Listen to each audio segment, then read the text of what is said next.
আপনারা জানেন যে বিগত সময়গুলোতে আমাদের হিজাব নিকাব নিয়ে একটা ভীতিকর পরিস্থিতি ছিল। আমি বাংলাদেশ ইসলামী ছাত্র সংস্থার সেক্রেটারি আফসানা আক্তার। আপনারা জেনে থাকবেন যে বিগত বছরগুলোতে আসলে আমরা সামনে এসে কথা বলার মতো সুযোগ আমাদের দেওয়া হয় নাই। আমরা নানাভাবে চেষ্টা করেছি নিজেদের জায়গা থেকে, কিন্তু যে কণ্ঠস্বর তুলে ধরার আসলে সুযোগটা আমরা পাই নাই। তো এই যে আমরা সুযোগটা পেয়েছি জুলাই গণঅভ্যুত্থানের পর, আমরা যেই সবচেয়ে বড় যে আমাদের পাওয়া সেটা হচ্ছে কথা বলা। তো আমরা আর চাচ্ছি না যে কোনো মাধ্যমে, কোনো ব্যক্তি, কোনো প্রশাসন, কোনো রাজনৈতিক সরকার, কারো মাধ্যমে আমাদের সেই কথা বলাটা বন্ধ হোক।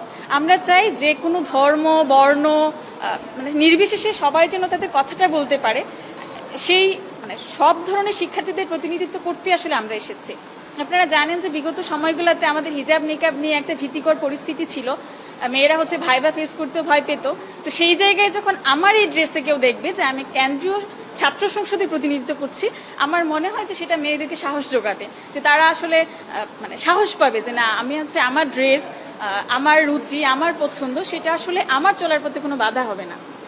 সেটা নিশ্চিত করার জন্য, এবং আমরা সকল ধর্ম, বর্ণ, মত নির্বিশেষে সবাই যেন এই সাহসটা পায়, সব মেয়েরা যেন এই সাহসটা পায়, সেই সাহসের একটা সেই সাহসের জায়গাটায় নিজেকে দাঁড় করানোর জন্য আসলে আমাদের প্রতিনিধিত্ব করতে আসা।